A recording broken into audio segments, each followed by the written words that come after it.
Good morning. As publisher of the Journal on Firearms and Public Policy and Women and Guns magazine, I have been intimately involved in the Second Amendment, research, debates, and discussions for the past 30 years. I've studied its historical foundations, legal interpretation, and its litigation. I have especially come to appreciate how it embodies the unique American concept about the relationship between a people and their government, i.e., that the people are sovereign and not the government. That unique concept is also at risk in this conflict between the United Nations and the Second Amendment. As the Director of Operations of the Second Amendment Foundation, I have managed and backed both litigation and scholarly research to support and defend the Second Amendment since 1976. In 2006, I became increasingly concerned about the UN involvement with the firearms issue and started attending UN conferences and meetings.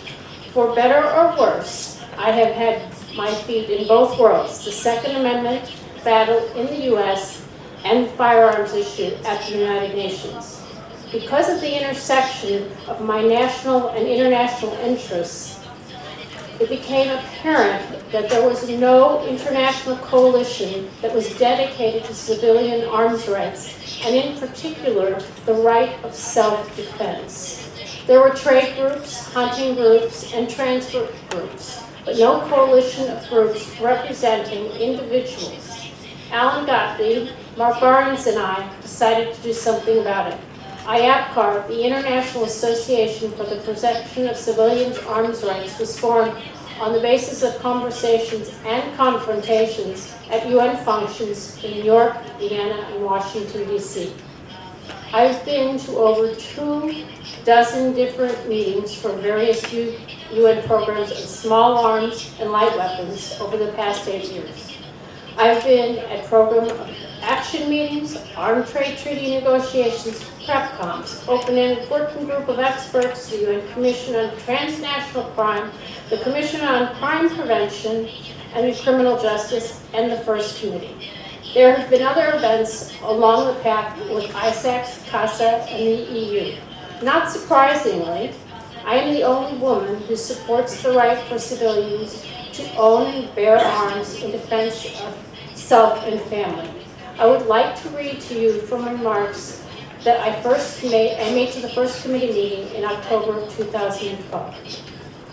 Mr. Chairman, I am Julianna Verснel of the Second Amendment Foundation. Thank you for this opportunity to speak. Mr. Chairman, I would like to speak about an issue intimately connected with the topic of small arms and light weapons.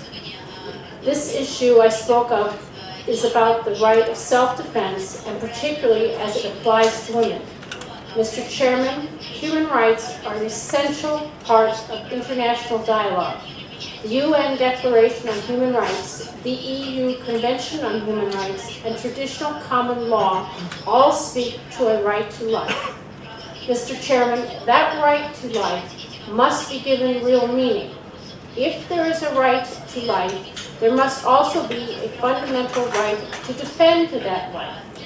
We categorically reject the interpretation of Ms. Barbara Frey, the UN Human Rights Commissioner Rapporteur, who questioned such a right. Mr. Chairman, the right of self-defense is a right that is particularly important to women. We have a right to protect our bodies, to protect ourselves against assault and rape. No one questions that violence against women is epidemic.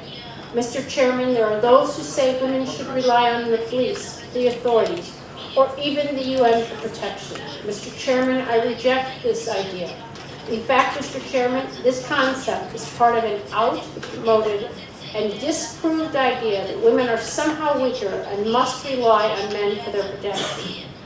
Mr. Chairman, most of the delegates here know that in the U.S. there is extensive firearms ownership. What they do not know is that almost half the handguns in the U.S. are owned by women. They are used for self-defense by women. I fully endorse, as should every person in this room, the idea that women must have the means to defend themselves. Nothing that is before this committee in an ATT or part of a program of action should affect a woman's right to defend herself. Mr. Chairman, let me close with an historical anecdote. Eleanor Roosevelt was the United States' first ambassador to the United Nations.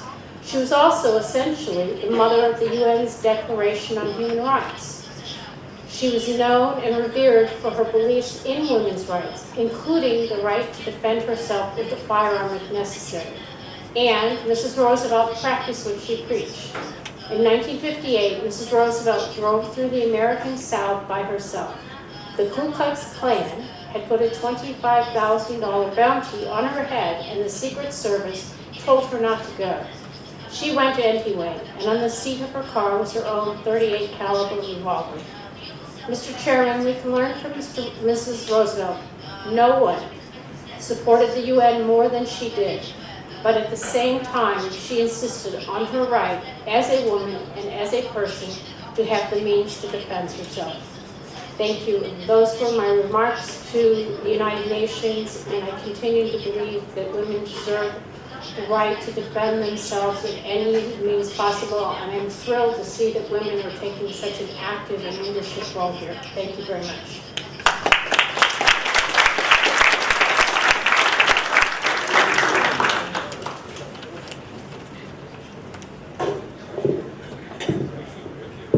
Всячески присоединяюсь к словам, которые были сказаны Джулианной, поскольку я очень часто использую подобную риторику в своих выступлениях, и действительно право на оружие для женщин, оно часто становится более даже актуальным, чем для мужчин, поскольку им просто труднее, нам просто труднее защитить себя с использованием обычной мышечной силы, и для этого необходимо гражданское.